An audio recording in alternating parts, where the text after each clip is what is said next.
Ya Ali Madad. Otherwise, Rai Abu Ali Missionary, wise number 557. January 1991 was a special majlis at Darkhala, Bombay. تو میں نے انتظار کروایا، میں معافی چاہتا ہوں. اللہم صلی علی محمد المصطفیٰ وعلی محمد المصطفیٰ الی قیامہ. ٹھیک ہے، یہ اونچا ہو گیا تھوڑا نیچے کا.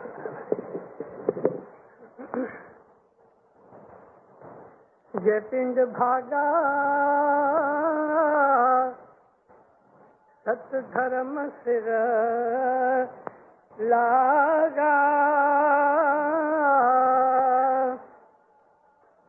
جیوڑو چھوٹے مارگ پامے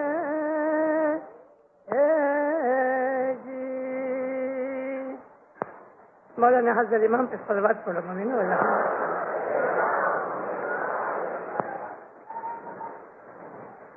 قرآن پاک نے فرمایا ہے کل نفس ذائقۃ الموت.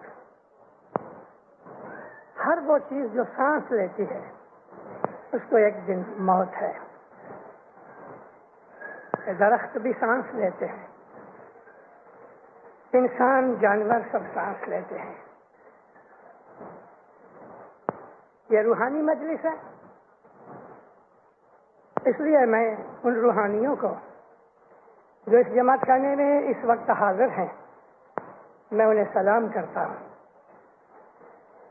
ان روحانیوں کے لیے جس نے یہ مجلس بنائی ہے، دین و دنیا میں مولا ان کو برکت دے دے. یہ پنڈ بھانگا ست دھرم سر لاگا، جیوڑو چھوٹے مارگ پامے. جو انسان کا بدن ٹوٹ گیا، روح نکل گئی، اس دنیا سے وہ چھوٹا اور وہ اپنے راستے پہ لگا. ایک کوئی آگے ایک کوئی پیچھے، ایک کوئی آگے ایک کوئی پیچھے، جائی اٹھائی بئیوں گے حق لئیوں گے، سچ کہیوں گے وے میرے بھائی وے. کوئی پہلے جائے گا، کوئی پیچھے جائے گا. وہاں جا کے اپنے مقام پہ بیٹھے گا اور جو کچھ اس نے کہا ہے وہ اپنا حق پائے گا. اللہ تعالیٰ فرمایا ہے قرآن میں کہ ایک رائی کے دانے جتنی بھی نیکی برباد نہیں کی جائے گی. ہر ایک کو اس کی نیکی کا عوض دیا جائے گا اور خدا تعالیٰ کی رحمت اس کے شامل حال ہوگی، گناہ بخشے جائیں گے. ایک چیز میں یہاں کلیئر کر دوں، خدا فرماتا ہے کہ میں کبھی بھی کسی کا گناہ کسی دوسرے کے سر پہ نہیں ڈالوں گا. یعنی کسی کے گناہ کی وجہ سے کوئی آدمی پکڑا نہیں جائے گا. اگر باپ نے گناہ کیے ہیں تو اولاد اس کے گناہ سے پکڑی نہیں جائے گی، اور اگر بیٹے نے کیے ہیں تو باپ کے اوپر خدا پکڑ نہیں کرے گا. ہاں، اگر باپ نے نیکی کی ہے تو اس میں بیٹے کو حق ملے گا، بھائی نے نیکی کی ہے تو اس کو حق ملے گا. نیکی کا عوض خدا اس کے سارے کٹمب کو بانٹے گا، مگر بدی اور گناہ جو ہیں وہ انسان کے انگت ہیں، اس میں کوئی حصے دار نہیں. ہم اس اسماعیلی طریقے کے اوپر چلنے والے مسلمان، ہم اس اسماعیلی طریقے پر چلنے والے مسلمان اس بات کو مانتے ہیں، اور قرآن شریف میں 27 جگہ کے اوپر خدا نے فرمایا ہے، 27 آیتیں ہیں قرآن کے اندر کہ تمہاری یہ زندگی پہلی زندگی نہیں ہے، تمہاری یہ زندگی پہلی زندگی نہیں ہے، اور ہو سکتا ہے کہ یہ آخری زندگی بھی نہ ہو. مومنو، قرآن شریف خدا کا وہ کلام ہے جو حق ہے اور سچا ہے. قرآن پاک ہے اور یہ انسان کے لیے قیامت تک کی ہدایت ہے. ہمارے بھائی بہت سے ایسے ہیں کہ جو قرآن پڑھتے ہیں محض اس لیے پڑھتے ہیں کہ ان کو ثواب ملے، لیکن قرآن میں کیا لکھا ہے وہ انہیں کوئی پتہ نہیں۔ پہلی چیز یہ لے لو کہ قرآن شریف میں بہت سی ایسی آیات اور اس کے اندر بہت سے خلاصے ہیں کہ خدا کا نور اس دنیا کے اندر موجود ہے اور ہم اس کو حضرت امام کہتے ہیں، وہ اولی الامر ہے۔ ایسی بہت سے خدا تعالیٰ نے دلیلیں دی ہوئی ہیں، لیکن پھر بھی لوگوں کو امام کا پتہ نہیں۔ تو اس طرح سے قرآن شریف میں اور بھی ایسی بہت سی ہدایات ہیں۔ خدا کہتا ہے ایسا کوئی گناہ نہیں جس میں تمہارا ہاتھ نہیں۔ خدا کہتا ہے میں کبھی کسی پہ ظلم نہیں کرتا۔ خدا کہتا ہے کہ انسان کو کچھ نہیں دیا جائے گا جب تک کہ وہ اس کے لیے عمل نہیں کرے گا۔ قرآن تو بھرا ہوا ہے ان چیزوں سے، وابسو تیبولون سو۔ خدا کہتا ہے کہ لیسا للانسان الا ما سعى، کچھ بھی نہیں دیا جائے گا۔ لیس کہتے ہیں ایک چھوٹی سی چیز کو بھی نہیں دی جائے گی، چھوٹی سی چیز بھی انسان کو، جب تک کہ وہ اس کے لیے محنت نہیں کرے۔ اور اگر قرآن پاک سچا ہے اور الحمدللہ سچا ہے تو پھر میں یہ پوچھتا ہوں، ایک آدمی دکھی ہے، ایک سکھی ہے، ایک بیمار ہے، ایک تندرست ہے، ایک لولا لنگڑا ہے، ایک بالکل ٹھیک ہے، ایک کے ہاتھ پاؤں نہیں دوسرے کے ہیں، ایک اندھا ہے دوسرا اندھا نہیں، یہ تفرقہ کیوں؟ اگر خدا وحد اللہ شریک، اگر وہ رحیم و کریم ہے، اگر وہ عادل ہے، اگر وہ منصف ہے، اگر وہ کسی پہ ظلم نہیں کرتا، اگر وہ کسی کے ساتھ بھی انیائے نہیں کرتا، تو پھر یہ فرق کیوں کہ ایک رستے کا بھکاری ہے، یہ جھونپڑ پٹیاں رستے میں دیکھ کے آیا ہوں، گٹر چلا جاتا ہے، اس میں لڑکے کھیل رہے ہیں، گند سے بو سے دماغ خراب ہو رہا ہے اور وہ لوگ ادھر پل رہے ہیں، اور دوسرے ہیں کہ وہ بڑے بڑے مکانوں اور محلوں میں رہتے ہیں۔ کیا بات ہے؟ کیا یہ خدا نے کیا ہے؟ میں ایک دفعہ جرمنی گیا، میں یہ بات کرتا ہوں لگ بھگ 20 برس کی۔ اس زمانے کے اندر LSD کی بہت چرچا ہوتی تھی میگزینز اور پیپروں میں۔ LSD ایک ایسی دوا نکالی سائنٹسٹوں نے کہ جس دوا کے کھانے سے عورتوں کو حمل رہ جاوے، بچے ہوئے۔ پھر ایک ایسی دوا نکلی کہ جو ان کو برتھ کنٹرول میں کام آتی تھی۔ ان دواؤں کی مکسچر سے یورپ کے اندر تقریباً 2 لاکھ بچے ایسے پیدا ہوئے کہ کسی کے ہاتھ نہیں تھے، کسی کے پاؤں نہیں تھے۔ میں نے ایک بچہ دیکھا، اس بچے کو دیکھ کے میں نے منہ پھرا لیا، بہت دیر تک میں اداس رہا، میری آنکھیں بھینی ہو گئی۔ یا مولا، اس روح نے کیا گناہ کیا ہوگا؟ اس کے یہ 2 ہاتھ جو تھے نا کندھے کے ساتھ لگے ہوئے تھے، بازو نہیں تھے، اور اس کے جو پاؤں تھے اس کے ہپس کے ساتھ لگے ہوئے تھے، اس کی ٹانگیں نہیں تھی۔ اب یہ بچہ بڑا ہوئے گا کیا کر سکے گا؟ اس کے ہاتھ ادھر لگے ہیں، وہ ہاتھ اس کے منہ تک نہیں پہنچتا، کھائے گا کیسے؟ کیا یہ خدا نے کیا؟ 1961 کے اندر میں کیپ ٹاؤن میں تھا، کیپ ٹاؤن ساؤتھ افریقہ کے اندر ہے۔ ایک دن میرے ہاتھ میں السٹریٹڈ ویکلی آف بامبے آیا، السٹریٹڈ ویکلی آف انڈیا چھپتا ہے ادھر، سینٹر پیج میں کوئین ایلزابتھ پرنس چارلز کو گود میں لے کے کھڑی ہے، اور اس کے اپوزٹ بمبئی کی ایک فٹ پاتھ کے اوپر ایک بھکارن کو بچہ آیا ہے۔ یہ بھکارن کو بچہ آیا ہے، کوئی مڈ وائف نہیں، کوئی ڈاکٹر نہیں، کوئی ساروار نہیں، کوئی ہائیجینک چیزیں نہیں۔ بکنگم پیلس کے اندر پرنس چارلز پیدا ہوا ہے، ڈاکٹر نرسیں اور سب طرح کی اس کو چیزیں ملتی ہیں۔ کیا خدا استغفر اللہ ظالم ہے؟ کیا خدا نے یہ ناانصافی کی؟ ایک کو محل میں پیدا کیا، دوسرے کو یہ بمبئی کی فٹ پاتھ پہ۔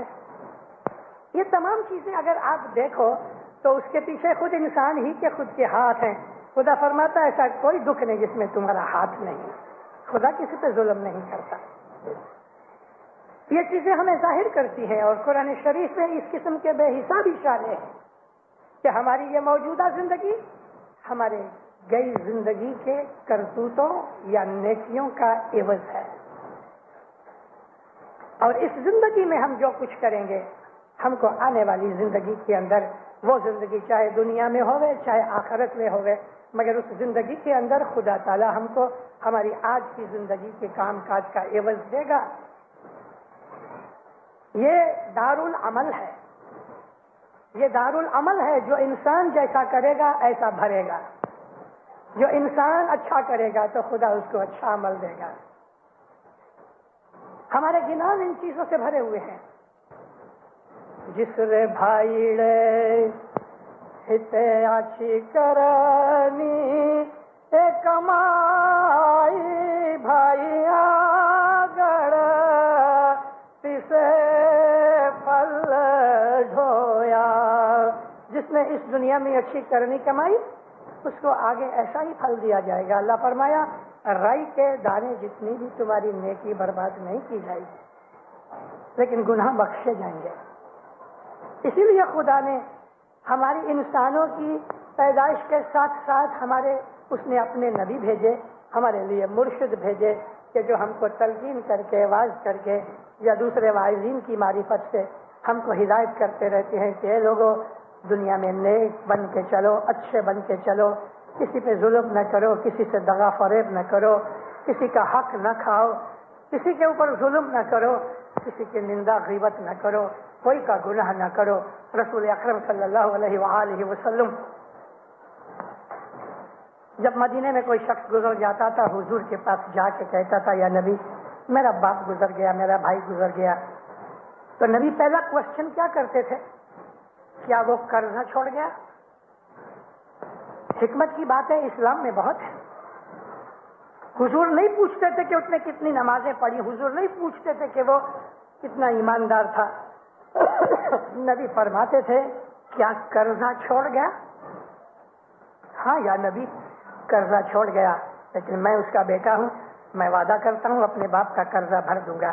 تو نبی جاتے تھے اس کے ساتھ اور مرنے والے کے جنازے پہ فاتحہ پڑھ دیتے تھے. کبھی بہت پیار آ گیا نبی کو, کوئی ایسا آدمی جو بہت امپورٹنٹ ہوتا تھا تو اس کے جنازے کی نماز بھی پڑھ دیتے تھے. لیکن اگر کوئی شخص مر گیا اور نبی پوچھے کہ قرضہ چھوڑ گیا, اور اگر وہ کہیں کہ ہاں یا نبی چھوڑ گیا, اور اس کا قرضہ بھرنے کے لیے کسی نے حامی نہیں دی, تو نبی اس کے جا کے جنازے پہ فاتحہ نہیں پڑھتے تھے. نبی کہتے تھے کہ یہ قرضہ چھوڑ کے مر گیا, میں اس کی شفاعت نہیں کروں گا. ہمارے ہاں یہ کہا جاتا ہے کہ اگر ایک انسان کا قرضہ دنیا میں رہ گیا تو اس کو بھرنے کے لیے ہمیں واپس آنا پڑے گا.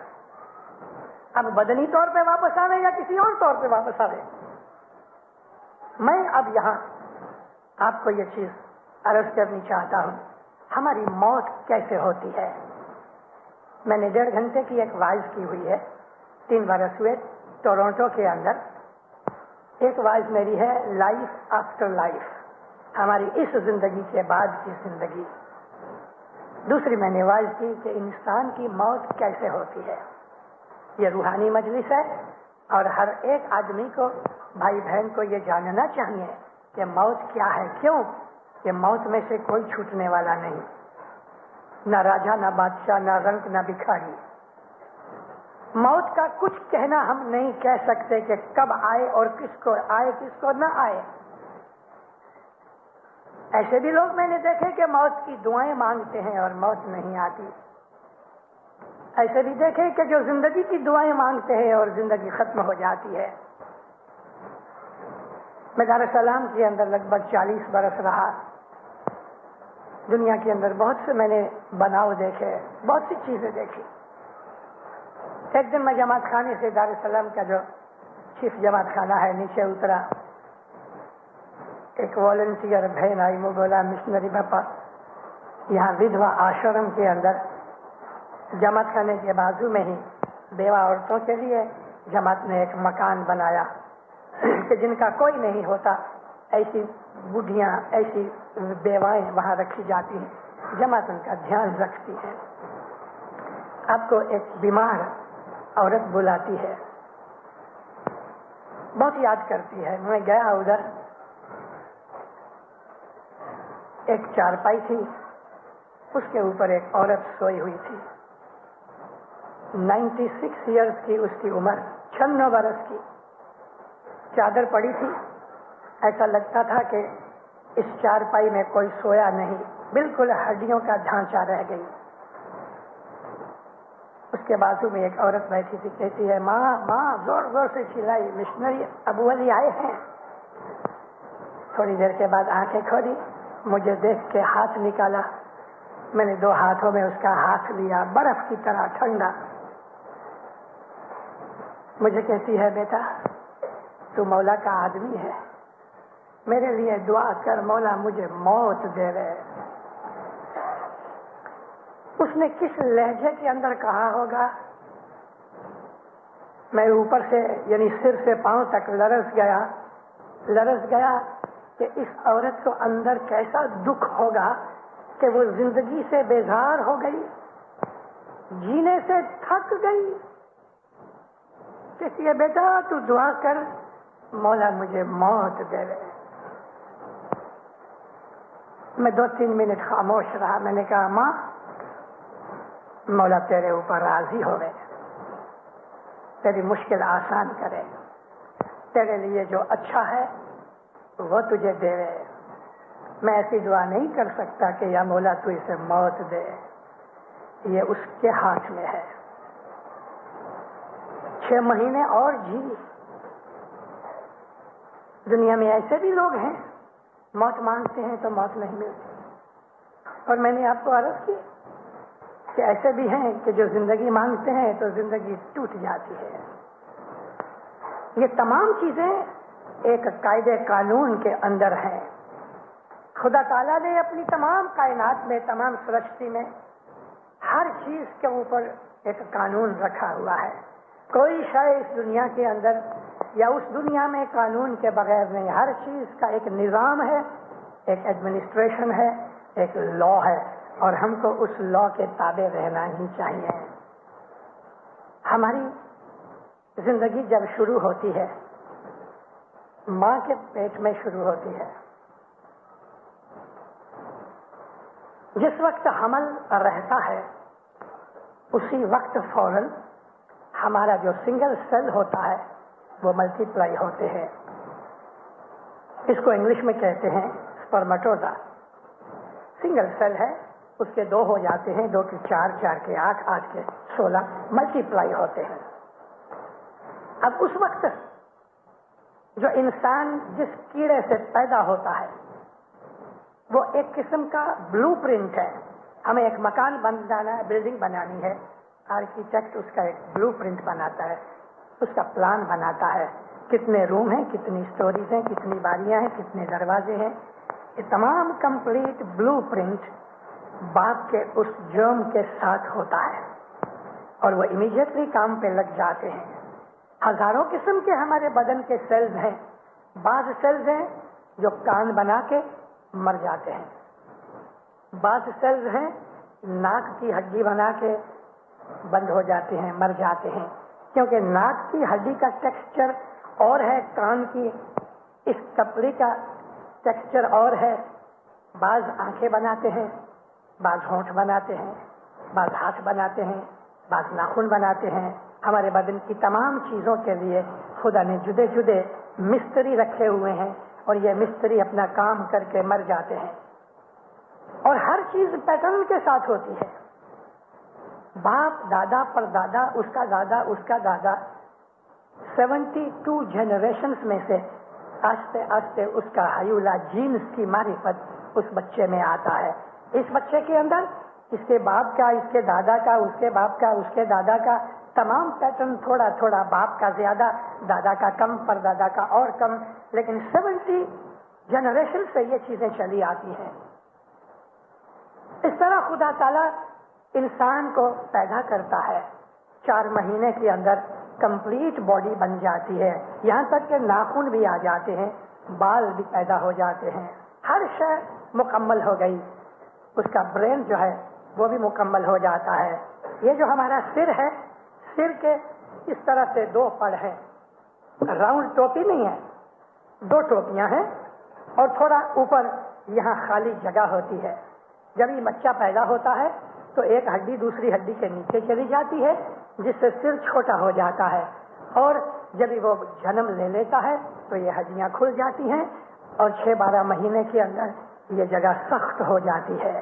یہ جگہ نرم اس لیے رہتی ہے کہ ایک ہڈی دوسری ہڈی کے نیچے آنے سے سر چھوٹا ہو جائے تاکہ بچے کی پیدائش آسان ہو سکے. جب ہی بچہ ماں کے پیٹ میں 4 مہینے کا ہوتا ہے تب تک اس کا جو ہارٹ ہے وہ بن جاتا ہے لیکن فنکشن نہیں کرتا. جیسے ہی 16-17 اٹھواڑیے یعنی 4 مہینے ہوئے اور خدا کے حکم سے روح داخل ہوئی، جو ہی روح داخل ہوتی ہے ہارٹ بیٹ کی شروعات ہو جاتی ہے اور ماں اپنے بچے کی پہلی ہارٹ بیٹ جب ہوتی ہے وہ الرٹ ہو جاتی، محسوس کرتی ہے. دیکھو دیندارو، اس بچے کے اندر روح داخل ہونے سے پہلے زندگی تھی، تبھی تو بچہ بڑا ہو رہا ہے، اس میں لائف ہے. اس لائف کو ہمارے جنانوں نے جیو کہا ہے. جب یہ روح داخل ہوتی ہے تو روح کا رہنا دماغ کے اندر جہاں انٹیلیجنس ہے وہاں وہ رہتا ہے. جہاں عقل ہے، عقل کی نیوکلیس روح کی جگہ ہے، وہاں روح آتی ہے. جیو اور چیز ہے، روح جدی چیز ہے. درختوں کے اندر جیو ہے، روح نہیں. یہ چھوٹے موٹے کیڑے مکوڑے جن میں انٹیلیجنس نہیں ہے ان کے اندر جیو ہے مگر روح نہیں. روح اس جانور میں ہے کہ جس جانور کے اندر انٹیلیجنس ہے، عقل کا، بھلے تھوڑی سی بھی مگر عقل ہے. کیڑیوں کی لائن چلی جاتی ہے، 2 کیڑیوں کے درمیان آپ انگلی سے خالی ایسی لائن لگا دو، وہ کیڑی آ کے ادھر خاموش سٹاپ ہو جائے گی، کیونکہ کوئی لائن اس کو محسوس ہوئی کہ ادھر کچھ لائن لگائی گئی. یہ کیڑی کی عقل ہے. اور خدا تعالیٰ نے کیڑیوں کے متعلق قرآن شریف کے اندر کہا ہے کہ تم کیڑیوں کی اسٹڈی کرو. کیڑیوں کی اسٹڈی کرنے کے لیے خدا نے فرمایا ہم کو؟ ہاں، کیڑیوں کی آرگنائزیشن ایک جماعت کی طرح ہے، ایک سوسائٹی اور ایک آرمی کی طرح ہے. اور یہ چیز خدا فرمایا کہ تم کیڑیوں کی اسٹڈی کرو.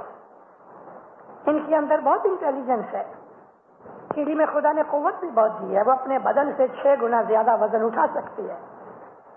ہم ایسا نہیں کر سکتے. اگر ہمارا 100 رتل وزن ہے تو ہم 600 رتل وزن نہیں اٹھا سکتے. کیڑی اٹھا سکتی ہے.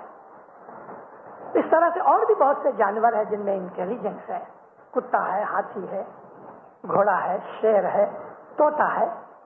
تو جس جانور میں انٹیلیجنس ہے اس جانور کے اندر روح ہے.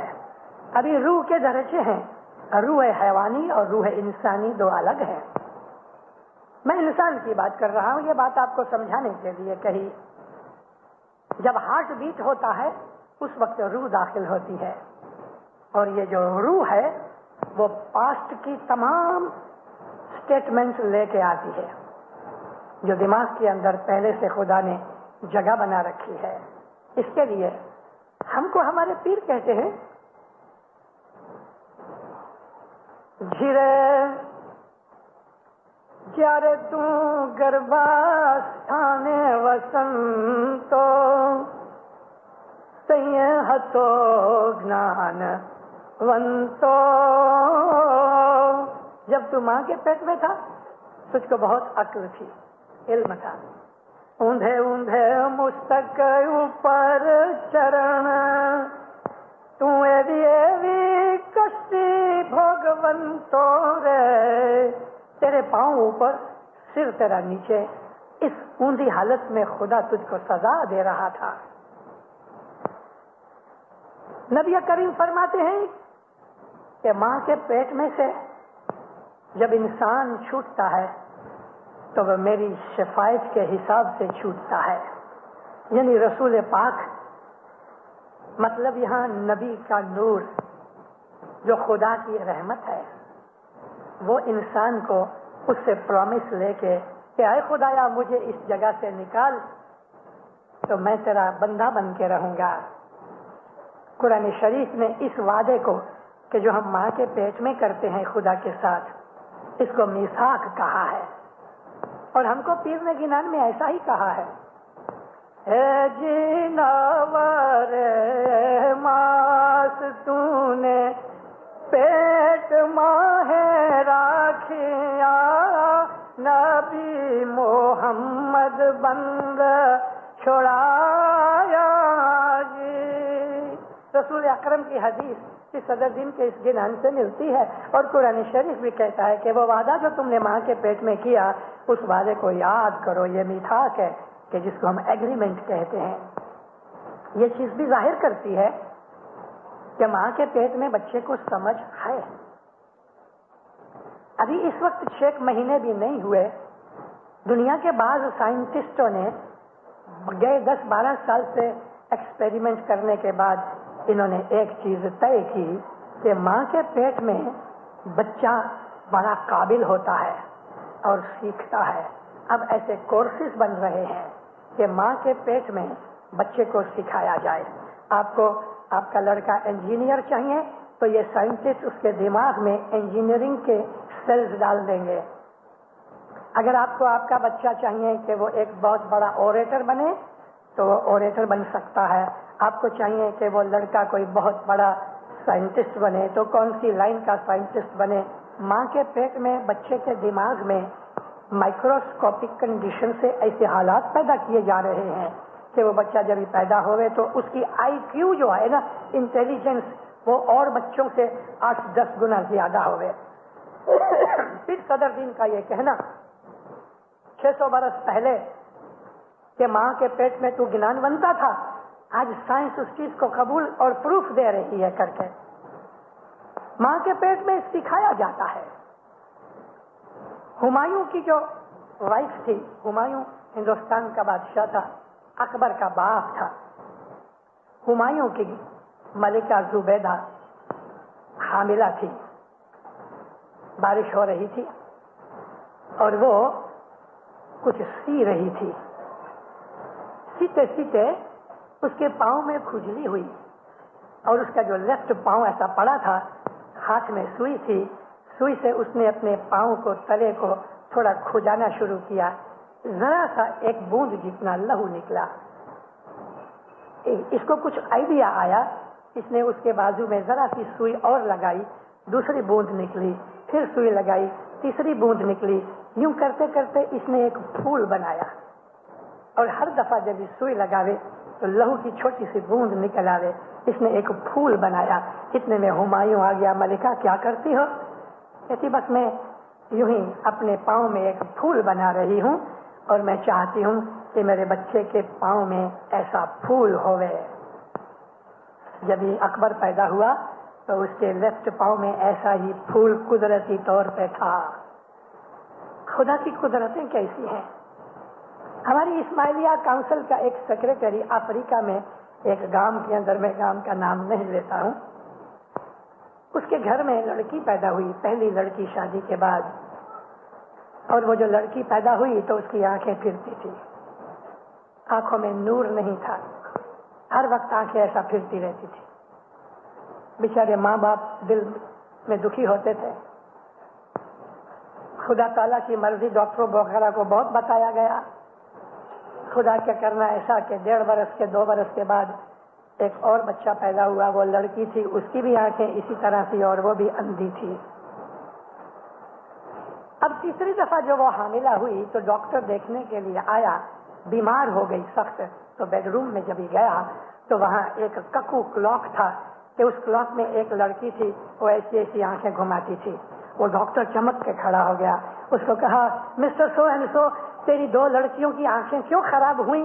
مجھے آج پتا لگا. اس کلاک کو پھینک دو نہیں تو تیسرا بچہ بھی ایسا ہی ہوئے گا. اس نے کلاک نکال لیا, تیسرا بچہ اچھا سلامت ہوا. ہماری ماں کے پیٹ میں ہم سب کچھ جانتے ہیں. ماں جو سنتی ہے بچہ سنتا ہے, ماں خوشی ہوتی ہے بچہ خوشی ہوتا ہے, ماں ناراض ہوتی ہے بچہ اداس ہوتا ہے, ماں جو کھاتی ہے اس کا سواد بچے کو ملتا ہے. ماں اور بچہ ایک ہی ہوتے ہیں. اس طرح ہمارے مذہب کے اندر یہ بتایا گیا ہے ہم کو ہمارے بزرگوں نے کہ جب یہ بچہ ماں کے پیٹ میں ہوئے, اور میں بسا اوقات وعظوں میں خاص طور پہ جب بھائیوں کی مجلسیں ہوتی ہیں تو میں کہا کرتا ہوں کہ جب بچہ پیٹ میں ہوتا ہے تو اس وقت تم دعا پڑھتے وقت نیت کرو یا مولا میں دعا پڑھتی ہوں اپنی طرف سے اور اپنے اس پیٹ کے بچے کی طرف سے، تو اس کا ثواب بچے کو بھی ملتا ہے اور بچہ ماں کے ساتھ دعا پڑھتا ہے۔ اگر بچے کا علم بڑھانا ہے تو ماں اگر گنان بول رہی ہے تو بچہ بھی گنان بول رہا ہے۔ بہت سے ایسے لوگ ہیں کہ جن کو گنان کے اوپر قدرتی بھاونا پریم ہے اور جلدی سے گنان سیکھ جاتے ہیں۔ اس کی بیک گراؤنڈ یہ ہے کہ اس کی ماں گنان بولتی تھی یا گنان سنتی تھی کہ جو بچہ بھی سنتا ہے۔ تو اس طرح دینداروں، ماں اور بچہ ایک ہی ہوتے ہیں۔ بچے کے پیٹ کی یہ جو ناڑ ہے وہ ماں کے رحم کے ساتھ لگی ہوتی ہے۔ وہ دو نالیاں ہوتی ہیں، ایک بڑی ہے ایک چھوٹی ہے۔ جو باہر کی نالی ہے اس سے اس کو خوراک آتی ہے، اور جو درمیان کی نالی ہے اس میں سے اس کو ہوا آکسیجن ملتی ہے ماں کے پھیپھڑوں میں سے۔ اور جب بھی بچہ ماں کے اندر پیٹ میں رہتا ہے تو وہ جو ہوا والی نالی ہے اس نالی کے ذریعے سے ماں کے پھیپھڑے اور دماغ کے اندر نروس سسٹم کا اثر پیٹھ کی جو ریڑھ کی ہڈی ہے اس ہڈی کے نیچے تک آتا ہے، اور ہماری یہ جو نیول ہے جس کو ہم ڈوٹی کہتے ہیں، ناف کہتے ہیں اردو میں، اس کے بالکل پیچھے ایک پھول جیسا ہے۔ میں آپ کو بڑی اچھی بات سنا رہا ہوں۔ ایک پھول جیسا ہے، اس کو ہمارے گنانوں میں نابھی کمل کہا ہے۔ یہ نابھی نہیں، نابھی کمل، جو بالکل ایگزیکٹلی اس کے پیچھے ریڑھ کی ہڈی کے اوپر ہے۔ جو لوگ ادھر ڈاکٹری یعنی میڈیکل ڈاکٹر ہیں ان کو پتا ہوگا کہ اس پھول کو انگلش میں سولر پلیکسس کہتے ہیں۔ اس کی معرفت سے یہ قسم کا جنکشن ہے جو یہ ونک ناڑ میں سے ریڑھ کی، جس کو ہم ہڈی کہتے ہیں، انگلش میں اسپائنل کارڈ کہتے ہیں، اس جگہ سے پیچھے یہ جنکشن میں سے ہماری ہڈی میں یعنی ریڑھ کی ہڈی کے اندر جو نروس سسٹم ہے وہ ہمارے برین اور دماغ تک آتا ہے۔ جب ہم عبادت کرتے ہیں، جب ہم بیت الخیال میں بیٹھتے ہیں تو ہماری کنسنٹریشن اگر لگ جائے تو ہمارے ناک میں جو ہوا جاتی ہے اس میں آکسیجن ہے، یہ تھوڑی سی ہوا اگر اوپر چلی جائے، کیونکہ ہماری آنکھوں کے درمیان ایک چھوٹی سی کیویٹی ہے، اس کا ایک رستہ اوپر جاتا ہے، وہ عموماً بند رہتا ہے، ہم اس کو ایکٹیویٹ نہیں کرتے، نہ کر سکتے ہیں نارمل حالت میں۔ ہم جو سانس لیتے ہیں ناک میں ایسا جا کے نیچے اتر آتا ہے پھیپھڑے میں، لیکن اگر آپ کسی طریقے سے وہ اوپر کی جو سوراخ ہے اس کو جو تھوڑا سا ایکٹیویٹ کر دو، تھوڑی سی ہوا جو اس کے اندر چلی جائے تو ساری اسپائنل کارڈ یہاں تک ایکٹیویٹ ہو جاتی ہے، یہ نابھی کمل ایکٹیویٹ ہو جاتا ہے، اور اس کے ایکٹیویٹ ہونے سے ہمارے سارے بدن میں اتنی انرجی پیدا ہوتی ہے کہ 10 گنا زیادہ طاقت اور انرجی آ جاتی ہے۔ ہندوؤں نے اس کو نام دیا ہے کنڈلینی، ہمارے گنانوں کے اندر اس کا نام ہے نابھی کمل۔ یہ نابھی کمل ہم کو عبادت میں کام آتا ہے۔ اب بچہ جب پیدا ہو گیا ناڑ بند ہو جاتی ہے، یہ نابھی کمل کا بھی ایکٹیو ہونا سسٹم وغیرہ بند ہو جاتا ہے، اور پھر یہ بند ہی رہتا ہے تاکہ کہ انسان عبادت میں محنت کر کے اس کو ایکٹیویٹ کرے، اور جب وہ ایکٹیویٹ ہوتا ہے تو ماں کے پیٹ کی ساری حالت اس کو خبر پڑتی ہے۔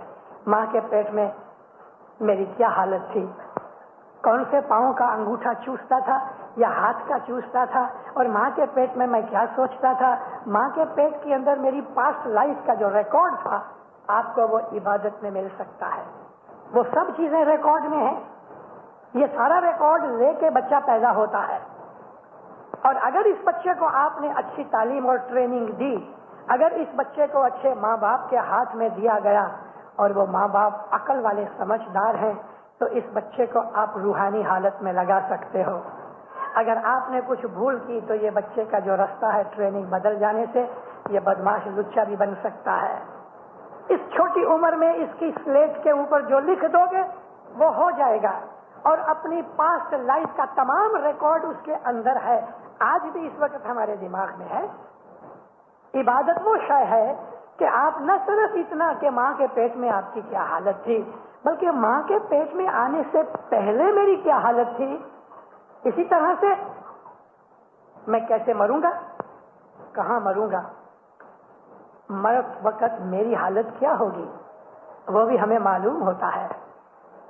ہمارے بدن کے اندر 10 دروازے ہیں، 9 تو ہم جانتے ہیں، 9 دروازے، 2 آنکھ، 2 کان، 2 ناکیں، منہ اور ہمارے پانی پیشاب والی 2 جگہ، یہ تو 9 دروازے ہیں۔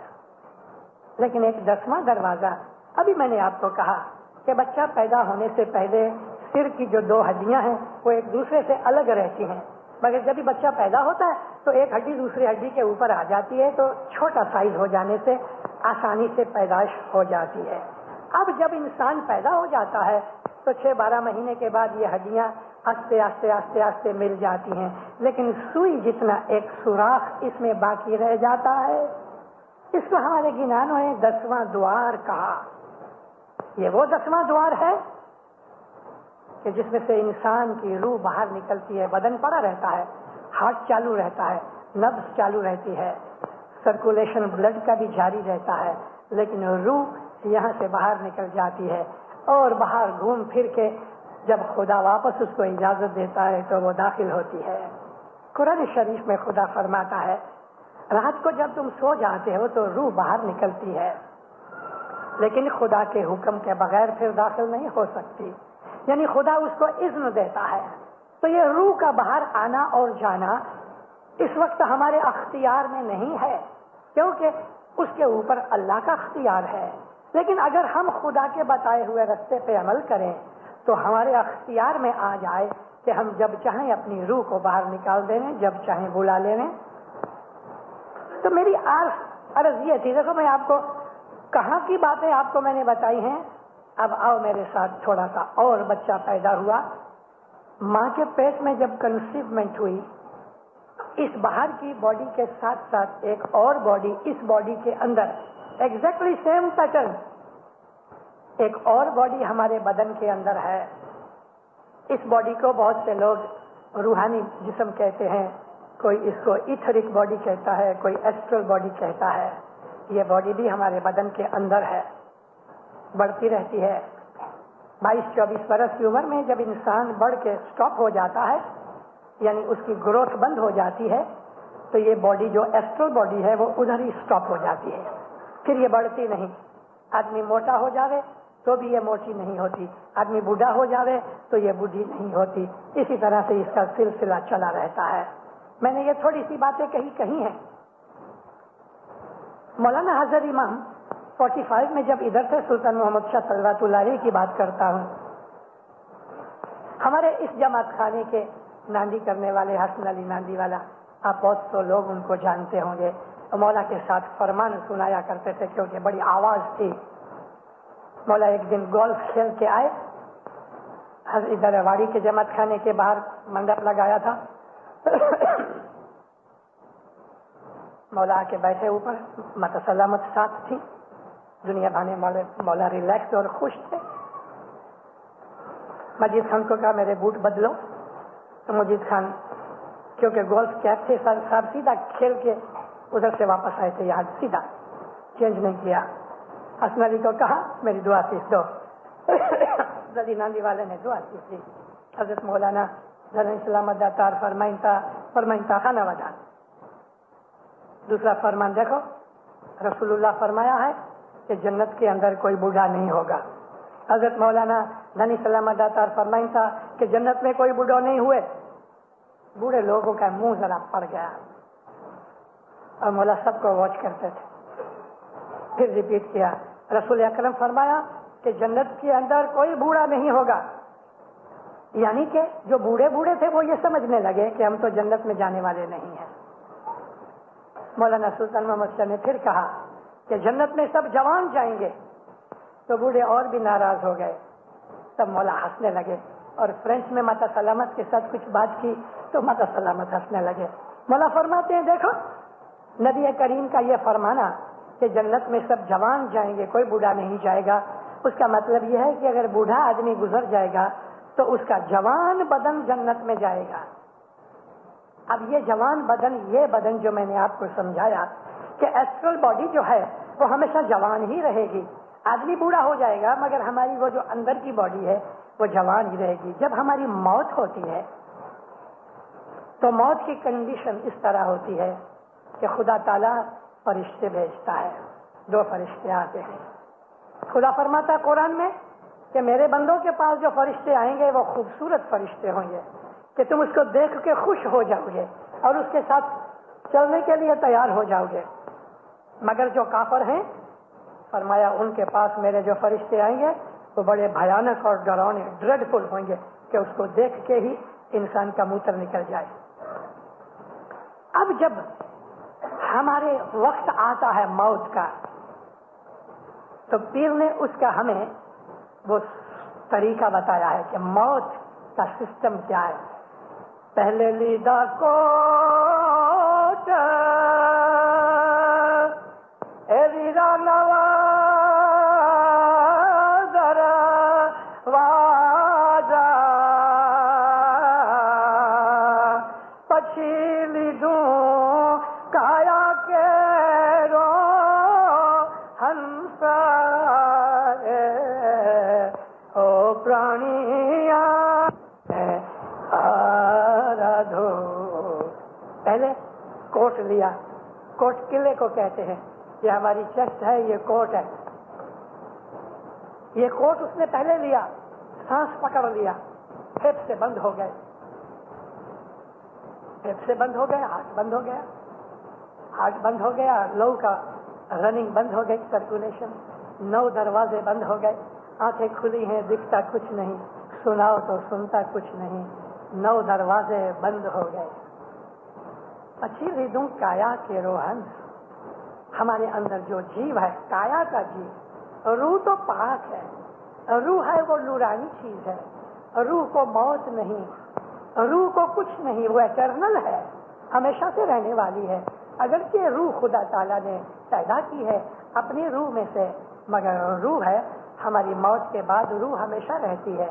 جیو جو ہے جس کو ہم لائف فورس کہتے ہیں اس کا اینڈ ہوتا ہے، تو میں آپ کو بعد میں بتاتا ہوں.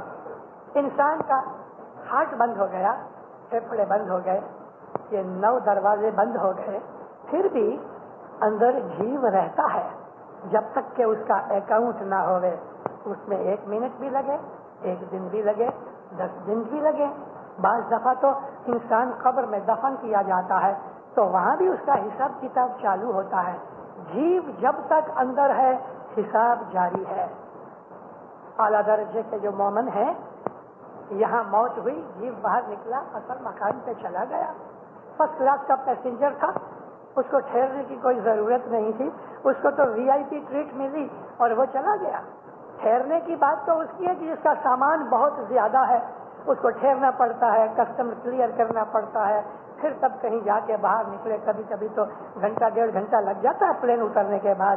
اسی طرح سے وہ لوگ کے جو ظالم ہیں، وہ لوگ کے جو گنہگار ہیں، جنہوں نے بہت سامان اکٹھا کیا ہوا ہے، بچوں وہ ایسے پھنسیں گے کہ بات چھوڑ دو. تو اس طرح سے ان کا جیو. اچھا ابھی جیو کو باہر نکلنا ہے نا، تو ہمارے 9 دروازے ہیں جو نبی اور پیغمبر اور امام ہوتے ہیں، وہ بھی دنیا میں گزر جاتے ہیں. 1,24,000 نبی آئے، ہمارے بہت سے امام آئے، بہت سے پیر تھے. ایسی جو روحانی اور نورانی ہستیاں ہیں ان کا جیو یہ اوپر کے جو 10واں دوار ہے ادھر سے نکلتا ہے، اور روح بھی نکلتی ہے ادھر سے، اور جیو بھی اوپر نکل جاتا ہے، اور اس طرح جاتا ہے کہ جیسے مکھن میں سے بال کھینچ لو. تو اس طرح سے ان کا جیو. اچھا ابھی جیو کو باہر نکلنا ہے نا، تو ہمارے 9 دروازے ہیں جو نبی اور پیغمبر اور امام ہوتے ہیں، وہ بھی دنیا میں گزر جاتے ہیں. 1,24,000 نبی آئے، ہمارے بہت سے امام آئے، بہت سے پیر تھے. ایسی جو روحانی اور نورانی ہستیاں ہیں ان کا جیو یہ اوپر کے جو 10واں دوار ہے ادھر سے نکلتا ہے، اور روح بھی نکلتی ہے ادھر سے، اور جیو بھی اوپر نکل جاتا ہے، اور اس طرح جاتا ہے کہ جیسے مکھن میں سے بال کھینچ لو. رسول اکرم فرماتے ہیں کہ جو مومن بالکل مومن ہے, خدا کے عاشق ہے, خدا ان سے پیار کرتا ہے, ان کی جیو آسانی سے نکلتی ہے کہ جیسے مکھن میں سے بال نکل گیا. مگر جو کافر ہیں, یہ نبی کریم کی حدیث ہے کہ جو کافر ہیں, گنہگار ہیں, اس کی مثال ایسی ہے کہ ریشم کا ایک کپڑا لے کے کانٹے والی جھاڑی کے اوپر ڈال کے اس کو کھینچو تو اس کے تار تار جدا ہوتے ہیں. فرمایا اس طرح اس کا جیو بڑے دکھ سے نکلے گا. اب نبیوں اماموں کی بات چھوڑ کے جو اعلیٰ درجے کے مومن ہیں, وہ جب گزر جاتے ہیں تو آنکھوں کے رستے ان کی موت ہوتی ہے. اس سے نیچے درجے کے جو ہوتے ہیں تو ناک میں سے ان کی موت ہوتی ہے. اس سے نیچے درجے کے ہوتے ہیں, منہ کھلا ہوا نکل گئی. اس سے نیچے کے درجے ہیں تو وہ کان میں سے ان کی جیو نکلتا ہے. اور جو بہت ہی لو کلاس کے گنہگار ہیں, وہ پاخانے اور پیشاب کی جگہ سے ان کا جیو نکلتا ہے اور بہت بہت پینفل ہوتا ہے. خدا تعالیٰ رحیم و کریم ہے. اگر موت کے وقت ہم نے خدا کو یاد کر کے اپنے گناہوں کی معافی مانگی تو اس آخری گھڑی بھی رسول اکرم اس کی شفاعت کرنے کے لیے کھڑے ہو جاتے ہیں. خدا فرماتا ہے کہ میرے جو بندے ہیں جو مجھے پیار کرتے ہیں میں ان کو پیار کرتا ہوں. اور ہماری جماعت میں ایسے بہت سے لوگ ہیں کہ جب موت آنے والی ہوتی ہے تو اپنے بچوں کو کہتے ہیں میرا ٹائم ابھی تھوڑا ہے, فلاں ٹائم پہ جاؤں گا. اور ایسا بھی ہوتا ہے کہ وہ بچوں کو کہتے ہیں دیکھو ابھی مولا مجھے لینے آیا ہے. ایسے اعلیٰ درجے کے مومن ہیں کہ جن کو خود مولا لینے کے لیے آتے ہیں, شاپیر لینے آوے, اعلیٰ درجے کے فرشتے آوے. جیسے کہ خدا نے کہا کہ میرے مومن جب یہ ہوتے ہیں میرے بندے تو ان کے پاس میرے خوبصورت فرشتے جاتے ہیں, ان کے لیے تو VIP ٹریٹمنٹ ہوتی ہے اور چلے جاتے ہیں. جب انسان کا جانے کا وقت آتا ہے وہ لوگ کہ جو اعلیٰ درجے کے نہیں ہیں وہ سوئے ہیں, موت ہوئی, اندر سے وہ باڈی نکلتی ہے جس کو ہم ایسٹرل باڈی کہتے ہیں. یہ ایسٹرل باڈی میں جیو بھی ہے, اس ایسٹرل باڈی کے اندر من بھی ہے جو انٹیلیجنس ہے, اور روح بھی ہے.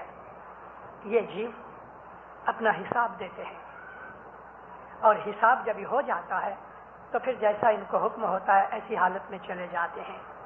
بعض ایسے ہوتے ہیں کہ جن کو خدا بعض سرٹن ٹائم تک اس دنیا میں ان کو رہنے دیتا ہے اور وہ اس ایٹماسفیئر میں یعنی دنیا کے ارد گرد 300-350 مائل کے ایریا تک ہماری دنیا کا یہ ایٹماسفیئر ہے. اور اس ایٹماسفیئر کے پاس ہی اوزون کی وہ لیئر ہے کہ جو لیئر زمین کو بچاتی ہے ان الٹرا وائلٹ ریز میں سے کہ جو سورج میں سے نکلتی ہیں. اور ہم انسانوں نے اپنے ہاتھوں سے اس اوزون کی لیئر کو پنچر کر دیا ہے, اس لیے ساری دنیا کا جو ویدر بیلنس ہے نا, کلائمیٹک بیلنس چینج ہو گیا ہے. یہ جو روحانیاں ہوتی ہیں جن کو ابھی تک یہاں ڈیٹین کیا گیا ہے وہ عبادت کرتی ہیں اور عبادت گاہوں میں آتی جاتی ہیں. میں نے آپ کو عرض کی شروعات میں ہی کہ وہ روحانیاں کہ جو اس وقت جماعت خانے کے اندر ہیں میں ان کو سلام کرتا ہوں.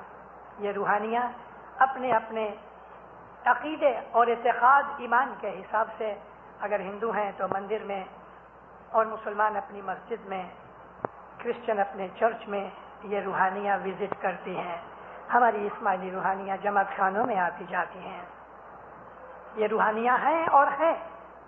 یہاں بریبورن اسٹیڈیم کے اندر جب یہ ڈائمنڈ جوبلی تھی, اس ڈائمنڈ جوبلی سے 1.5 مہینہ پہلے ڈیکوریشن کمیٹی نے ڈیکوریٹ کرنا شروع کیا. یہ CC کلب ہے, CCI کلب, اس کے اندر وہ جو جہاں کرکٹ کھیلتے ہیں, یہاں ان لوگوں نے ہمارے سے یہ ایگریمنٹ کیا تھا کہ ہم زمین کے اندر گڑھے نہیں کھودیں گے. اب یہ نہ کھودنے کی وجہ سے ہم نے ایک بھول کی کہ 44 گیلن کے جو ڈرمز ہوتے ہیں آئل کے, اس کے اندر ریتی ڈال کے ان کے اندر ہم نے لکڑیاں رکھی اور اوپر ہم نے منڈپ بنایا. 1.5 لاکھ روپے کا خرچ ہو گیا, 1.5 مہینے سے لگے ہوئے تھے, اتنا بڑا منڈپ تھا. 10 مارچ کو مولانا حاضر امام کی طلعہ تھی یہاں بمبئی میں 1946. 8 مارچ کو یعنی 2 دن پہلے رات کو اتنے زور کی ہوا نکلی کہ ہمارا یہ سارا منڈپ اوپر اڑ گیا اور پھر گر پڑا، چیزیں وغیرہ ٹوٹ گئیں، ہانڈیاں کانچ ٹوٹ گئے. اوہ، اس وقت لڑکے بھاگے اور اس تمام ڈیکوریشن کمیٹی کا جو چیف انچارج تھا وہ ہمارے رحمت اللہ ویر جی تھے، اعتمادی رحمت اللہ ویر جی. وہ اپنے ریکریشن کلب کے اندر اسماعیلی ایسوسی ایشن کے سیکرٹری بھی تھے. ان کو پہلے سے ہارٹ کی ٹربل تھی. 2 بجے جا کے رات کو لڑکوں نے جا کے اس کو اٹھایا اور کہا اعتمادی صاحب غضب ہو گیا، ہوا آئی سارا منڈپ اڑ گیا. وہ تو ہارٹ کو ہاتھ رکھ کے بیٹھ گئے، ایک آدھ گولی کھائی، آدھا گھنٹہ آرام کیا، پسینہ نکل آیا اور اٹھ کے گاڑی لی اور گئے ادھر والکیشور کے بنگلے پہ. دروازے کے اوپر گاڑی کھڑی کی. جو والنٹیئر کھڑا تھا، والنٹیئر نے کہا حاضر امام سو گئے ہیں، لیکن ماتا سلامت ابھی تک آئے نہیں. رات کے 3 بجے تھے. اس دن رات کو گورنر کی پارٹی تھی. کھڑے رہے.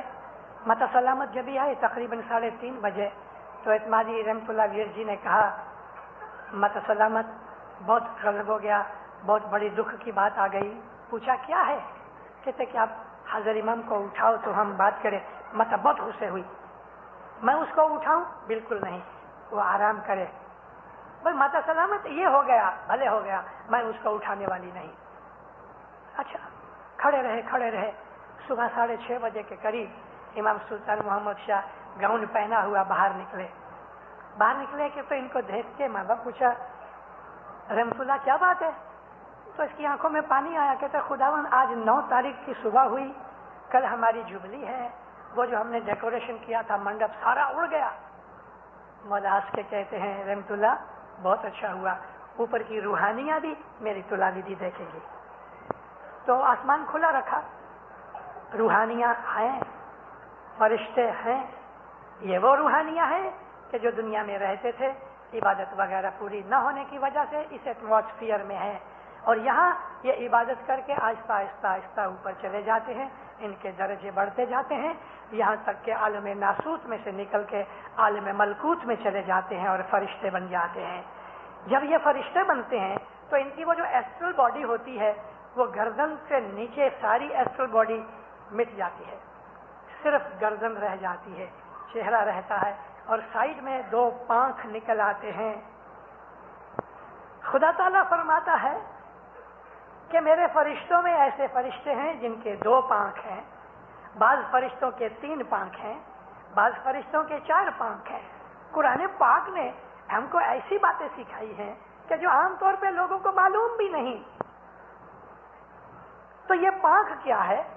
اور وہ میں نے آپ کو کہا کہ اس کی گردن سے نیچے کی باڈی ختم ہو جاتی، مٹ جاتی ہے، صرف گردن رہ جاتی. یہ میں بات کرتا ہوں عالم ملکوت کی، جہاں انسان فرشتے بن جاتے ہیں، صرف ان کی شکلیں رہتی ہیں اور بالکل سائیڈ میں گردن کے پاس پانکھ نکلتے ہیں. ایک ادھر ہوتا ہے، اگر 3 ہیں تو ایک پیچھے ہوتا ہے، اگر 4 ہیں تو 2 سائیڈ میں 2 ہوتے ہیں. اس طرح ہماری روحانی حالت بڑھتی رہتی ہے یہاں تک کہ ہم بڑے عظیم فرشتے عالم ملکوت سے نکل کے عالم جبروت میں پہنچتے ہیں. جبروت وہ جگہ ہے کہ جہاں اعلیٰ درجے کے فرشتے ہیں. پھر ادھر بھی عبادت کرتے کرتے انسان اوپر چڑھتا ہے تو عالم لاہوت میں پہنچتا ہے کہ جو نبی رہتے ہیں، پیغمبر رہتے ہیں. اور دنیا کے اندر وہ امام جس بدن کے اندر نور امامت کا ہوتا تھا وہ بدن پھر وہاں ہوتے ہیں. نور اور چیز ہے اور روح اور چیز ہے. نبی اور امام جس دن امام اور نبوت کا ڈکلیریشن کرتے ہیں اس دن ان کا نور یعنی امامت کا نور یا نبوت کا نور اور ان کی روح ایک ہو جاتے ہیں. ہم مرنے کے بعد واصل حق ہوتے ہیں، وہ لوگ زندگی میں واصل حق ہوتے ہیں. اور بھی ایسی کئی چیزیں ہیں ہماری موت کے بعد کی زندگی کی، مگر یہ سب ہمارے ہاتھ میں ہے. ہم جس طرح سے چاہیں اس طرح ہماری موت ہوئے، کہاں ہوئے، کیسے ہوئے، ہمارے اختیار میں خدا دے دیتا ہے. اور اس کا رستہ ہے ہماری بیت الخیال. صبح کی عبادت جو ہے وہ تمام بھیدوں کی چابی ہے. ایسی چیزیں آپ کو پتہ لگیں گی کہ جو نارملی آپ کو بہت عجائب لگتی ہوں گی. اگر آپ عبادت کرو صبح کی تو آپ کو دنیا اور دین کے وہ اسرار نظر آنے کہ جو ان آنکھوں سے نہیں دکھتے، لیکن اندر کی آنکھیں کھل جانے سے